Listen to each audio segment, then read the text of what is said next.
Alors bonjour et bienvenue à cette capsule qui te donne un petit peu plus de précision pour savoir comment utiliser un document PDF que tu as ouvert dans DocHub sur Classroom.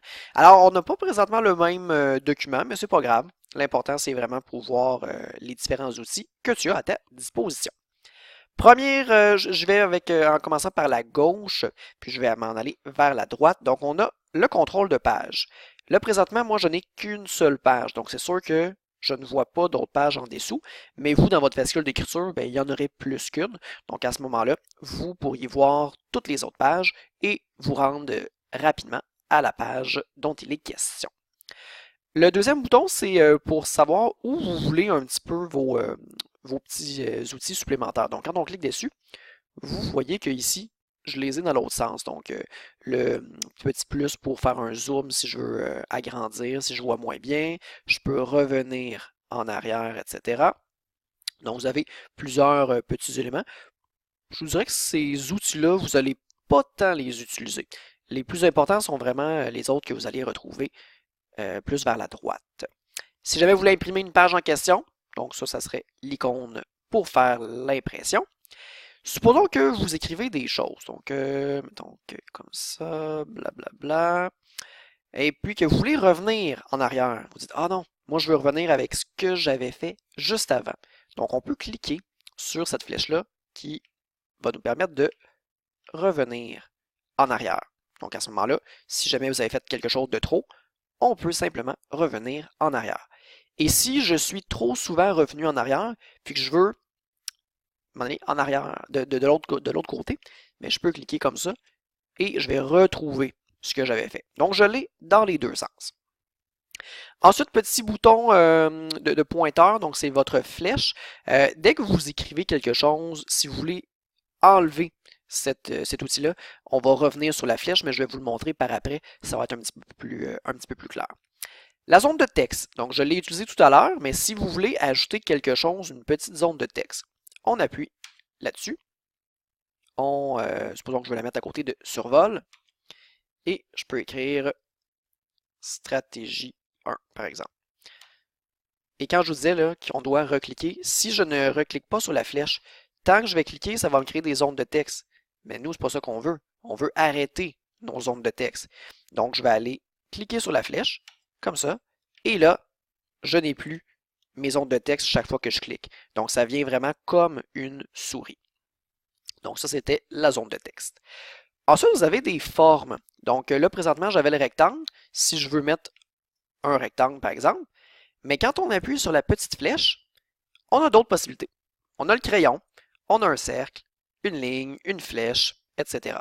Le crayon, pour l'instant, je vous dirais que je vous le conseille peut-être pas nécessairement, parce que ça demande quand même de la précision. Donc, c'est vraiment comme si votre souris était un crayon.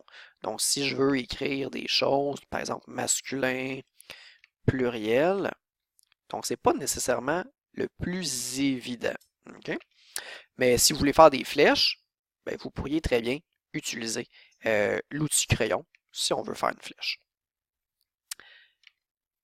Voilà. Et si vous voulez changer la couleur, j'ai rouge présentement, mais vous pourriez simplement changer ici. Donc si on veut du vert, par exemple, et puis ça serait en vert. Surligneur, donc qui est comme un crayon surligneur, si vous voulez surligner quelque chose que vous considérez important. Donc on peut sélectionner notre surligneur et notre couleur, encore une fois, je vais aller dans le orange.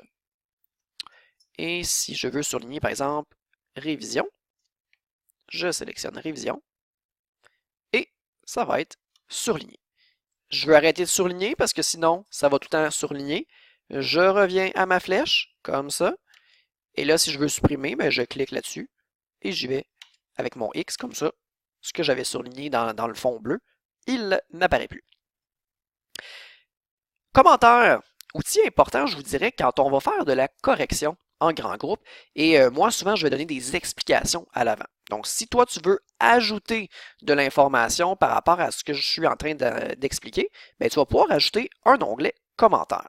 Donc, par exemple, à côté de stratégie, supposons que je veux ajouter un commentaire. Donc, j'y vais comme ça. Et j'ai une zone de texte qui vient d'arriver. Donc, exemple pour les stratégies. Exemple 1, survoler le texte. Exemple 2, chercher les mots difficiles. Donc, je peux vraiment écrire plusieurs informations là-dedans et ça me crée donc une petite zone de commentaires. Encore une fois, si je ne retourne pas ma flèche, chaque fois que je vais cliquer, je vais avoir une nouvelle zone de texte. Donc, ce n'est pas ce qu'on veut. On revient sur la flèche. Ça me permet justement de retourner à mon document initial et je vais pouvoir supprimer les notes non désirées. Comme ça. Ensuite, vous avez une étampe. Donc ça, je vous dirais que c'est peut-être utile quand on fait de la correction. Donc, supposons que vous aviez une erreur en quelque part, bien, vous pourriez décider de vous mettre un petit X pour dire « Ah, mais là, il y avait une erreur. » Et encore une fois, ce X-là, on peut décider de le mettre de la couleur qu'on veut. Attention, encore une fois, si on ne retourne pas sur la flèche, chaque fois qu'on clique, on va avoir plein de X. Donc, on prend la flèche et ça nous permet de ne plus les avoir. Donc, moi, je vous conseille de toujours vous laisser des traces quand vous corrigez. Comme ça, ça va vous allez pouvoir vous rappeler justement pendant votre révision, par exemple. Ah oui, c'est vrai, là, j'ai fait une erreur. Donc, ça peut être un petit peu plus précis lorsque vient le temps de faire votre étude. Donc, il y en a plusieurs, le petit signe de validation, le X, le crochet, bonhomme triste, bonhomme sourire, petit crayon, etc. Donc, vous pourrez choisir les signes que vous voulez pour les ajouter dans vos documents. Et puis, le reste, bon, insérer une image, mais je vous dirais que c'est pas vraiment pertinent dans ce contexte-là. Donc, on peut simplement passer. Puis, signe, c'est pour signature, mais ça, on n'en aura pas besoin non plus. Donc, voilà, c'est l'essentiel, je vous dirais, dans Docom pour être capable d'ajouter des éléments d'annotation pendant votre correction ou pendant un cours. Donc, j'espère que ça va vous aider tout au long de l'année. Alors, je vous souhaite une bonne fin de journée.